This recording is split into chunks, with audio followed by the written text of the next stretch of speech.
Hi friends, welcome to my channel. ఒకరోజు ఒక సాధువు నదిలో స్నానం చేస్తూ ఉన్నాడు. అతనికి అప్పుడు నదిలో కొట్టుకుంటూ వస్తున్న ఒక తేలు కనిపించింది. అతను దాని ప్రాణాలను ఎలాగైనా కాపాడాలనుకుంటాడు. దాన్ని పట్టుకుని ఒడ్డున పెట్టాలనుకుంటాడు. ఎప్పుడైతే అతను ఇలా చేతితో పట్టుకుని పైకి లేపాడో అప్పుడు అతన్ని తేలు కుట్టింది.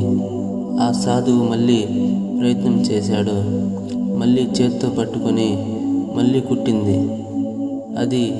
అతను మళ్ళీ ప్రయత్నం చేస్తున్నప్పుడు ఇదంతా గమనించిన అతని శిష్యుడు అతన్ని ఇలా అడిగాడు, ఎందుకు ఇంత కష్టపడుతున్నారు గురుదేవా? అసలు మీరేమీ చేస్తున్నారు? మీరు ఎవరి ప్రాణాలైతే కాపాడాలని ప్రయత్నిస్తున్నారో అదే మిమ్మల్ని మళ్ళీ మళ్ళీ కొడుతూ ఉంది. అప్పుడు ఆ ముని ఇలా సమాధానమిచ్చాడు, అంత చిన్న తేలు అయినా సరే అది తన పనిని తాను చేస్తూ ఉంది.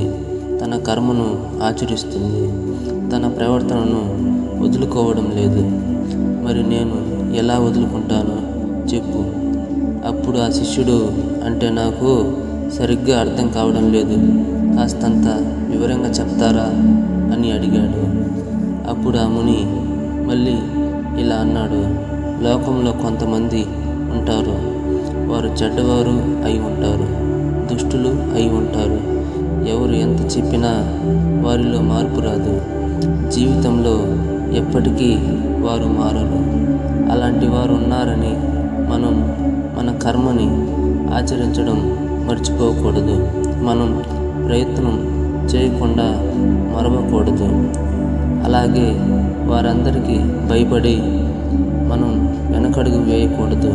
అలాగే భయపడుతూ మనం వెనకడుగు వేస్తే జీవితం తలకిందులైపోతుంది.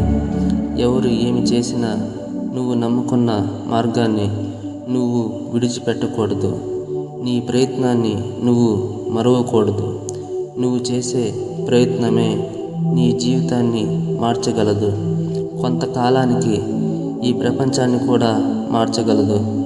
అందుకనే ఏది ఏమైనా సరే, ఇంకెవరేమైనా నిన్ను అడ్డగించినా సరే, జీవితంలో బాధాకరమైన పరిస్థితులు వచ్చినా సరే, నీ ప్రయత్నాన్ని మాత్రం నువ్వు విడిచిపెట్టవద్దు. నువ్వు జీవితాన్ని ఉద్ధరించుకోవడానికి నువ్వు ఏమి చేయాలనుకుంటున్నావో అదే మార్గాన్ని ఆచరిస్తూ వెళుతూ ఉండు. రేపటి రోజున నీకు అంతా మంచే జరుగుతుంది అని చెప్పాడు ఆ ముని. అప్పుడు అర్థమైంది ఆ శిష్యుడికి తన గురువుగారి మాటలో ఆంతర్యం ఏమిటో.